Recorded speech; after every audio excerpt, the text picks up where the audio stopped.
Welcome to the We Leaders podcast, where leaders share how to leave a legacy that makes history. I'm your host, Alana Fulvio. As a 13-time world record-holding skydiver and Olympic development athlete, psychic intuitive, and former Silicon Valley in-house talent advisor for some of the most legendary leaders and successful companies in history, there is a new bar being set for leadership. They're called We Leaders. What this means for you on this show, We Leaders will show up for you and bring their unapologetic truth, most successful strategies and mindsets so you can level up. We share from our shoes so you can walk in them. Here, the only rules are authenticity, respect, and being in service of every human having the lives they want. Join the movement. Welcome to the We Leaders podcast. Now let's go make history.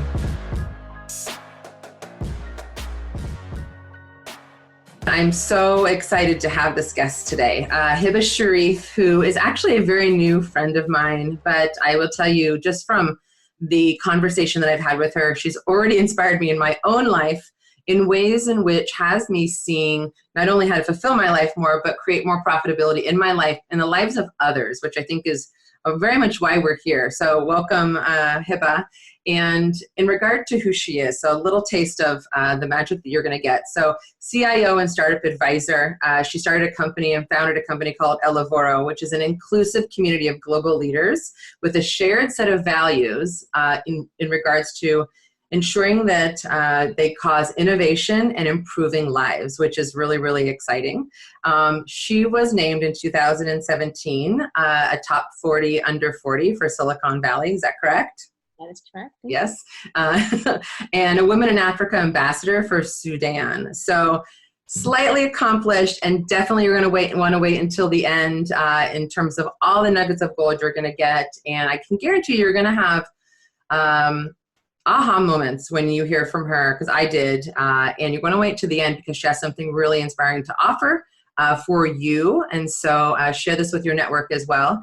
But welcome, Hiba. Thank you for joining us. Thank you for sharing your time, yourself, and your knowledge, and through the lens of the profitable leader. And I'm excited for them to get this knowledge of how to improve and increase quicker than in history, because that's what we really want to do, and cultivate these similar cultures of teams so that we rise together. So thank you so much for joining us. Thank you so much for having me, Alana. I am very, very excited and definitely looking forward to our discussion. Awesome. Thanks. So how I would love to start is you have a great story. I mean, we could take hours in regards to the story, but I would love them to get like in a little bigger nutshell about you and how you've created your life of profitability and what that looks like for you and how you create all these teams around you. And so talk about your story and where you've come to now. Absolutely. So I'll start my story in childhood. I was actually born the daughter of a career diplomat. So definitely a very interesting childhood where we were, people see the prestige in that. They see the potentially all the fun that comes with all the travel and going to different schools and making friends. But there's also another side to that, which means that you get comfortable somewhere, and as soon as you feel like you're home, you get ripped out of that environment. You get thrown into another one. Every time you feel like, oh, this is it. This is finally the school of my dreams. I've got my best friend and my tennis lesson or whatever it is, you get ripped out and thrown into the environment. So I had a very interesting childhood, to say the least. It obviously a very different childhood. But anyone who's been raised kind of an army child or or part of a military family or a diplomat and so on has lived this. And we're called third culture kids. And third culture kids actually are defined by the fact that everywhere is home and nowhere is home. Right. So there's something very interesting, and there's statistics around us, studies that have been done around us. And you can become one of two people. You can become like me, who's easy to adapt, who makes friends and connection really easily. And it's very enjoyable for me. And I love to try new things, and I love change. And in fact, that's the only thing in my life that is constant, is change always is.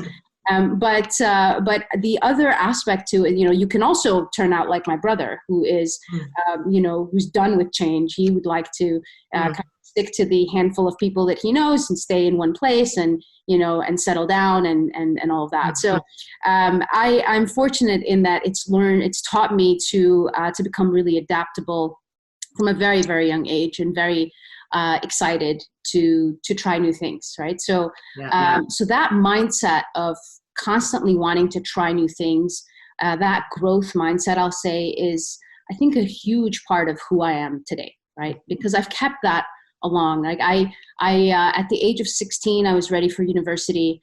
And I was, that's it. My dream was to go to New York City for college. Like that was it. And I, did everything I could.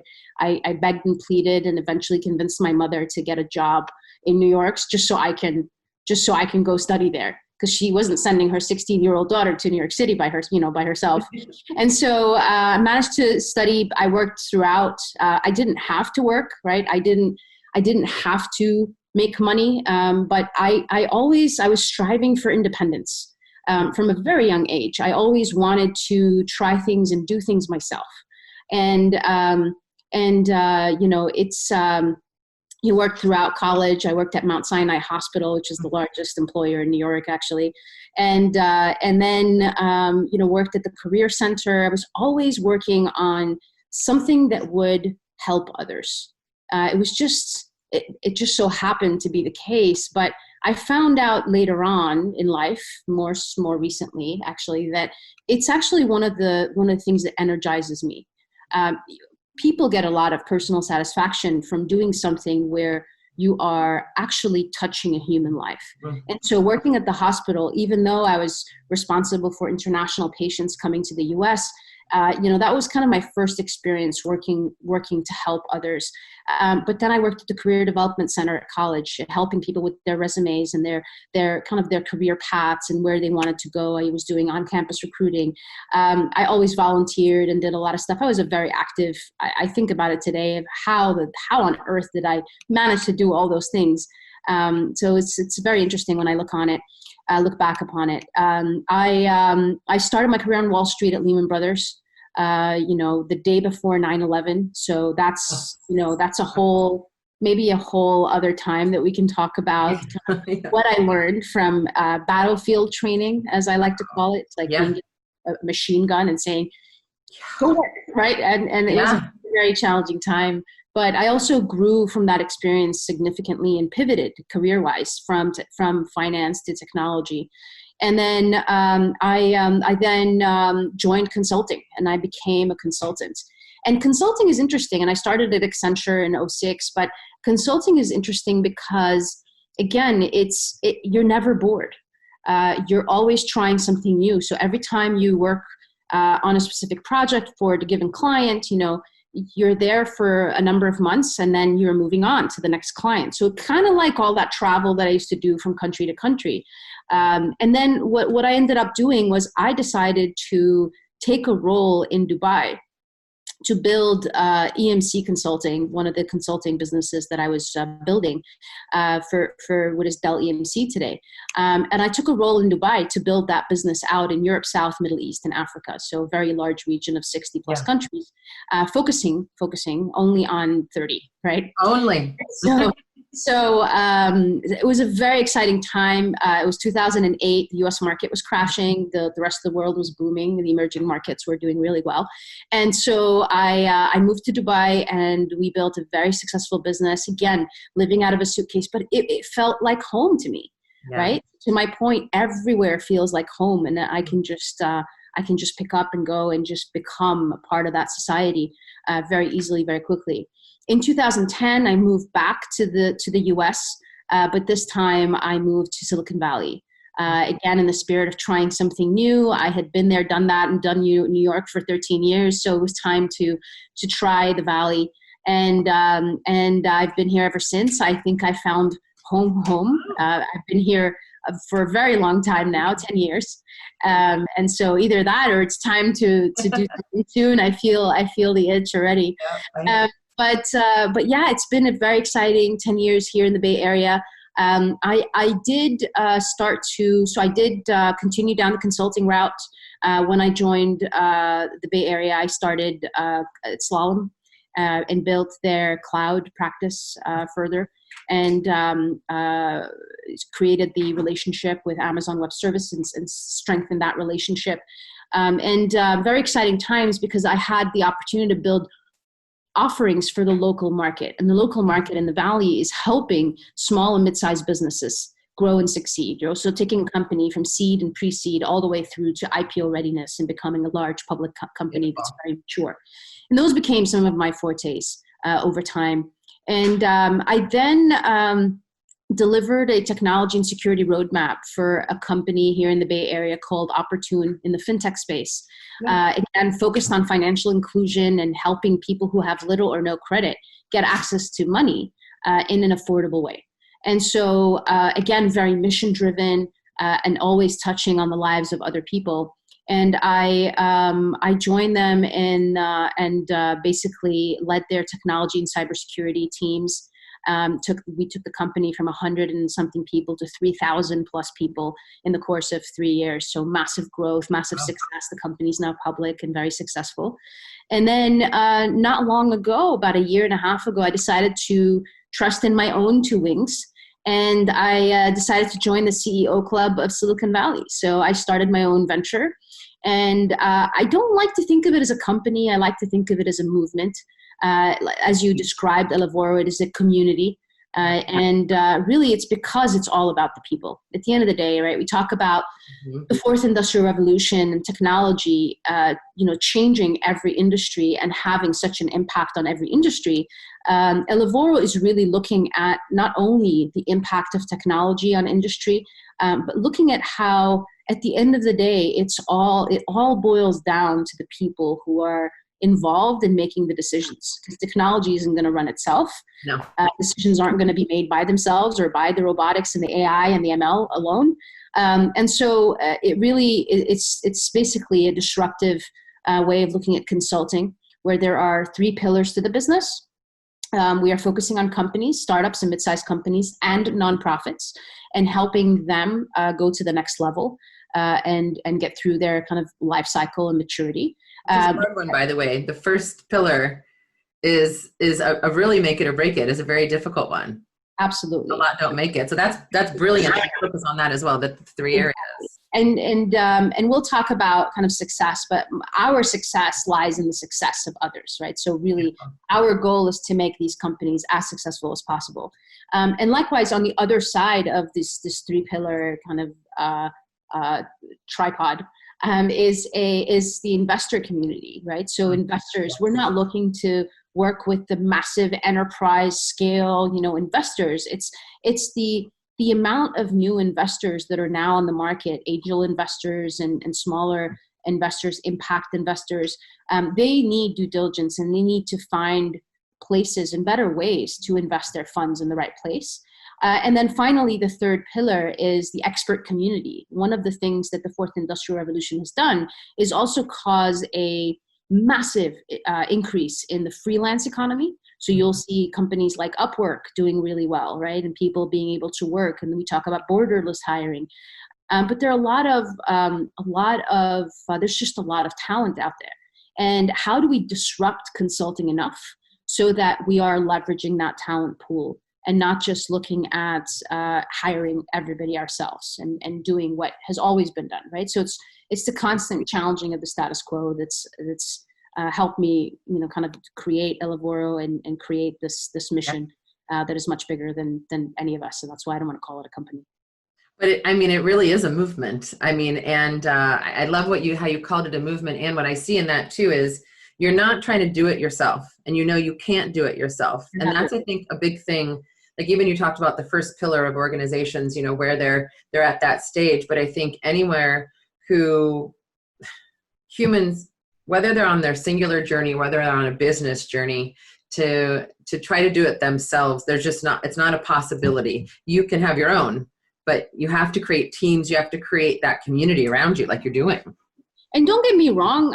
People can be successful on their own. Companies can be successful without external help. We're not saying, you won't be successful, but you will be exponentially more successful, right? If I had a table of 10 people And I know that each individual at that table is successful and shares the same values, right? They are each going to be successful. But if I told each person to focus not on their own success, but to focus on the success of the 10 other people in the room, then they are going to have 10 people each focusing on their own success, right? And this is where that concept of community and that concept of, again, we spoke about this circular business, circular costs, being able to leverage one another's talents, capabilities. And I mean, world economies do it. Why can't human beings? Right, exactly. And like Elevoro, I see elevate, right? Elevate as a group versus, yes, we're powerful me's, but as I say, we're stronger in we. So if like you said, imagine having 10 people saying, I'm here for you. How can I help you succeed? And then they turn to you and do the same thing. Everyone goes like this, which means everyone profits from it. Exactly. And believe it or not, so elevoro comes from the Latin word elevaro, which has a double meaning. The first meaning is to elevate. The second meaning is to alleviate. And so likewise, it is not just to elevate, but to alleviate, and mitigate risks or alleviate pain. And I think that's, it's interesting with this summit. When I created in my mind, I thought, how can I help through your voice, through others' voice, with proven business growth, right? Proven meaning you've been there, done that, tripped, fallen, come back and over, and you have this business model, which is really alleviating steps that they don't have to take, alleviating the stress that they don't have to take on, which is empowering lives, which is powering the lives of others as well. So I think it's brilliant what you're creating, because it's about an individual journey, but it's about the collective whole, how to elevate, but eliminate what doesn't need to be there. And it's totally possible. It's totally possible. Absolutely. Absolutely. In fact, 2019 was the year that I was able to prove the model out. And it is absolutely possible. I mean, we have a long way to go. I'm hoping that this is something that lives on well beyond me and continues to evolve, because, if it doesn't, then it doesn't meet its purpose. But it is something that's also evolving to meet the changing times, right?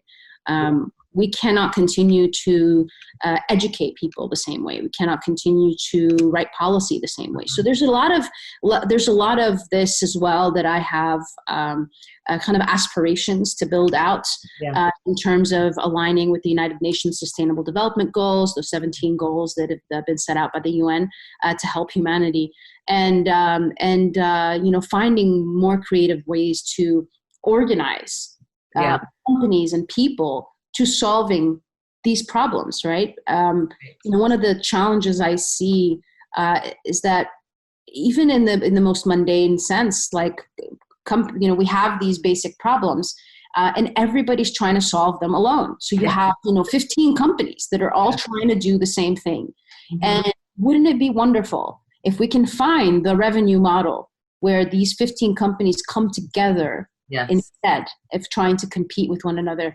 And I don't want to sound overly idealistic, right? There's a lot that will go into this, but it starts by defining the problem statement collectively first, right? So what if all the banks created a consortium that talks about identity management and know your customer and some of their issues that they all share? They share them all today because they all go after the same types of vendors to solve these problems, and they go to 15 or 20 vendors to go and solve that problem. And imagine if they would all come together, collectively define the problem and the metrics to succeed, and then collectively bring together the solution on the other side for all of the banks, right? So again, sounds idealistic. It would take a lot of effort, but at least I want to get started in places where these problems haven't even been solved, right? So rather than try to rip out something that's already in place, like in the US, where we're far more mature than the rest of the world, right? Or Western Europe. I think one of the goals for me is to see how the Elevoro model can work in Africa, for example, in a place where is near and dear to me. I'm originally from Sudan, as you know. And how do we take a model like this and start to collectively help, solve very specific problems in Africa? Yeah. Right. And I think even here to your point, we don't have it all figured out here at all. You can see generation after generation, right, with these, because you wouldn't have created the pillars, right? I'll say this, I do see, even in the United States, even in here in Silicon Valley, that businesses and humans do the same thing over and over again, expecting different results, like Einstein says, right? And we don't want it, and then we get frustrated, and then we have profit loss, and then we have people loss, and then maybe our community falls away.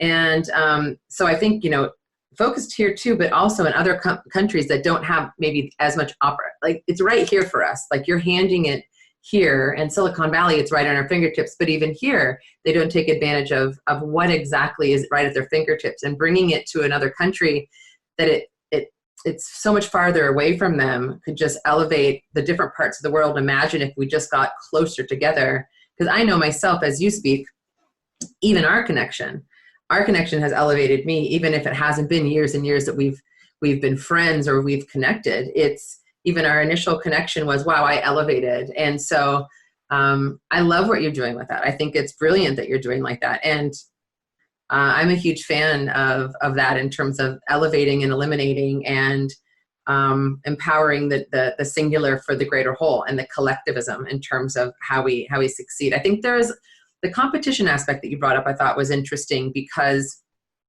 to be a profitable leader, my mindset is you cannot do it alone, singularly. Like you can be a strong me, but if you want to go anywhere, you're going to have to grow, even if it's that part-time person for 2 hours, or your friend that needs to support you because you're having a rough day. You don't generally do anything alone. So what I hear your model is really within the business space is bringing all those pieces together for not just businesses and leaders, but also for countries, which is brilliant to elevate and then let go of what doesn't serve us. And I think as a founder myself, I know that I will hold on and do things that aren't needed, which then stunts my growth or doesn't let me elevate as much, which I think is important what you're bringing to the world. Absolutely. Thank you. Yeah. If you were, let's say, and you are speaking to people that are watching right now and the people that will watch later as well. So, if we were walking down the street and boom, a group of them walked up and they said, hey, gosh, we're all in different stages of our business, right? He just has an idea and he wants to grow, or she has a 10-person company and this guy over here has 500-person company. Your philosophy in a nutshell, if you would give as a profitable leader, like what does profitability look like for them, and what would you give them if they could walk away with 1 or 2 things or 3 things to help them take into action right now that they could use? Sure.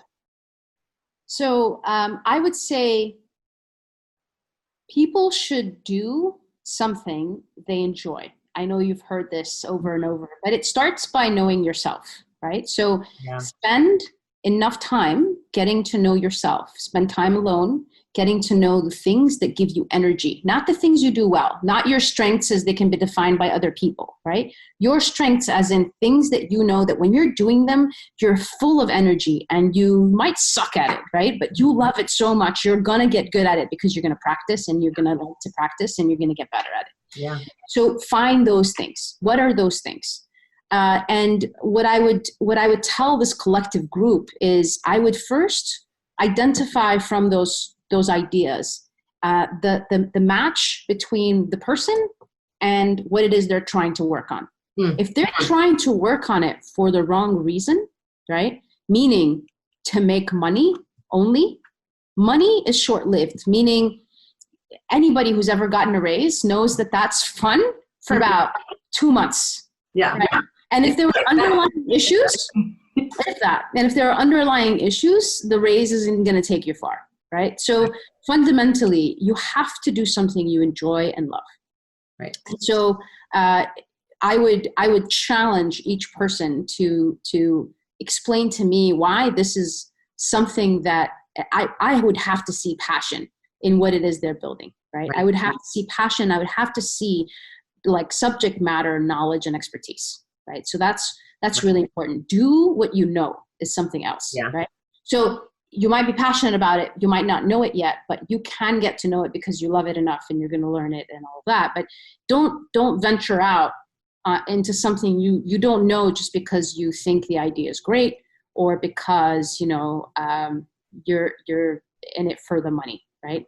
Anybody who's starting something new should know that there are no magic silver bullets, golden geese, or whatever other kind of, analogy I can come up with. But it takes time, it takes perseverance. Failure and, something not working right away doesn't mean it's not going to work. Right.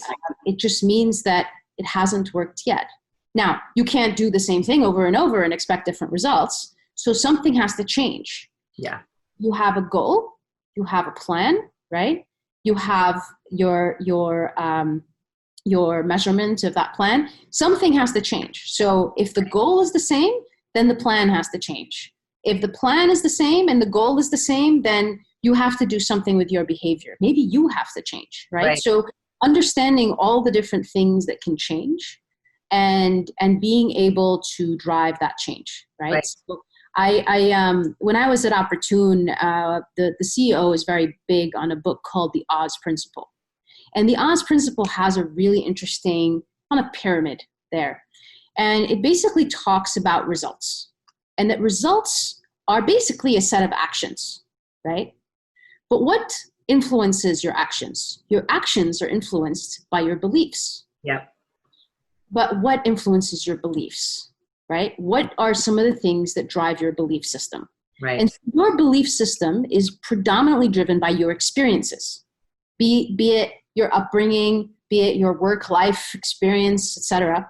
And so ultimately, your experiences are what drive results ultimately, right? Right. So when something in that pyramid is skewed and you're not getting the results you want, you have to look at not the actions, right? But you have to go down to the beliefs. Yeah. What are the beliefs that you have? And maybe you need to commit to a new set of beliefs. Right. Sometimes it's not believing in yourself or the product. And I'm not saying that is kind of the highest likelihood, right? Right. But the belief that there you can change certain things, including yourself, to be able to make something happen.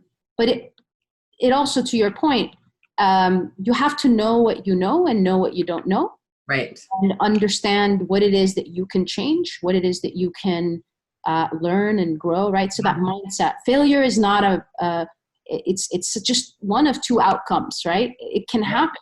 It's not an identity, and neither is success, right? It's just a mindset. Right. So putting yourself in that mindset and having the resilience and the mindset to continue to try new things. Right. That is critical.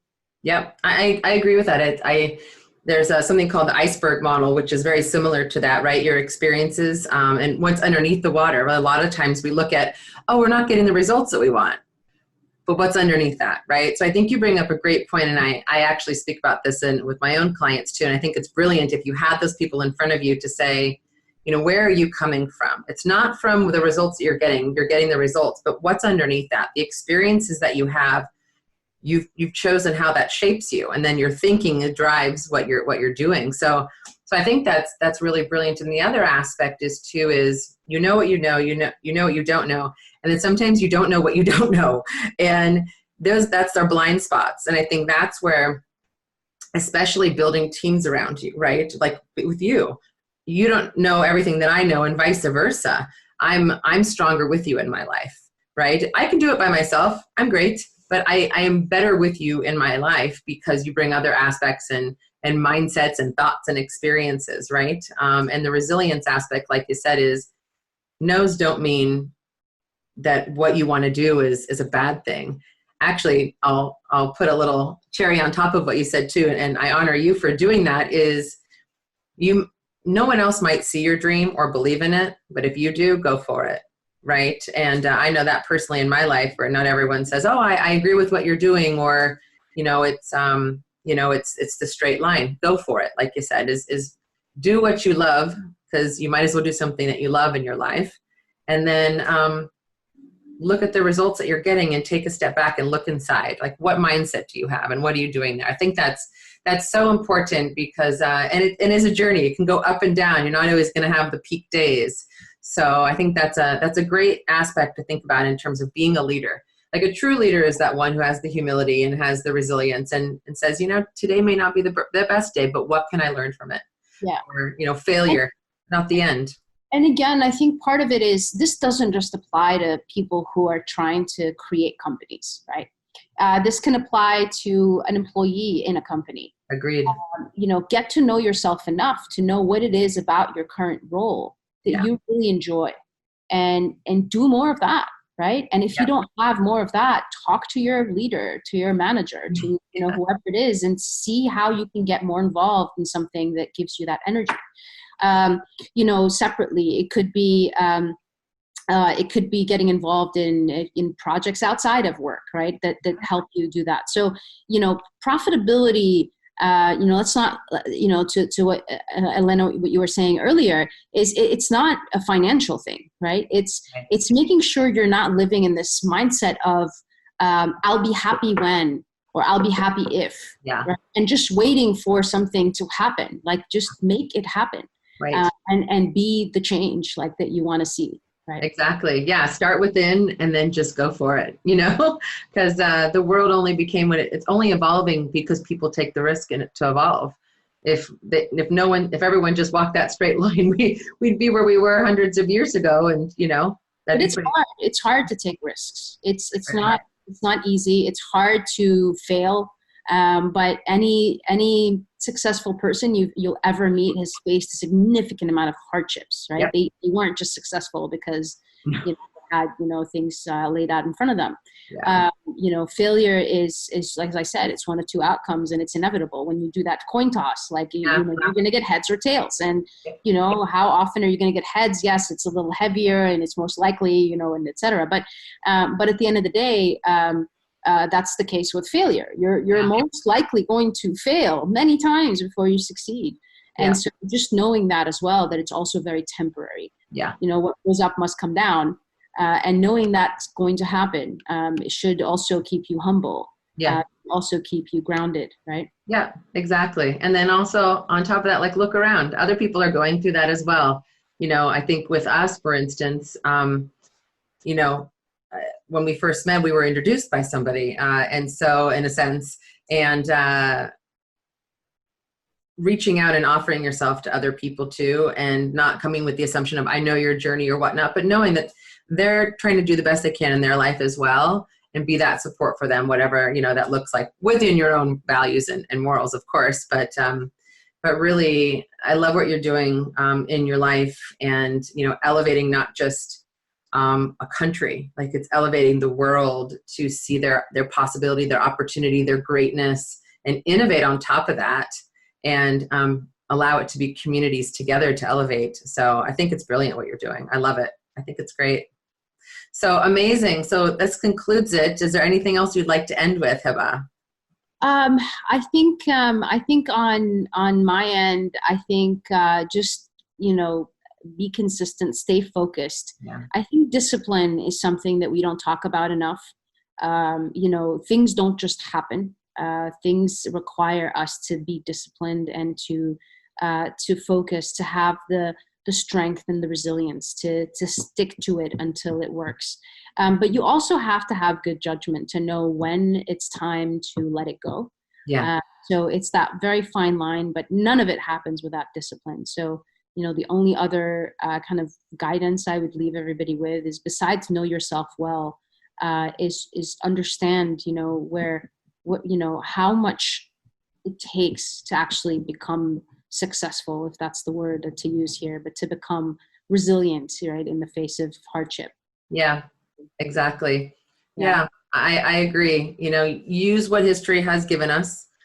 Try not to repeat history. Look at the innovators, right, who have been there, allow them to help you, and, stay determined, right, and stay committed to your dreams. I think that's a great message to part on, because it even impacts myself, because I have so many dreams and so many things as an innovator that I want to do. And sometimes I go, oh, maybe not that. And just this conversation alone has helped me say, all right, I'm going to go take action on that right now.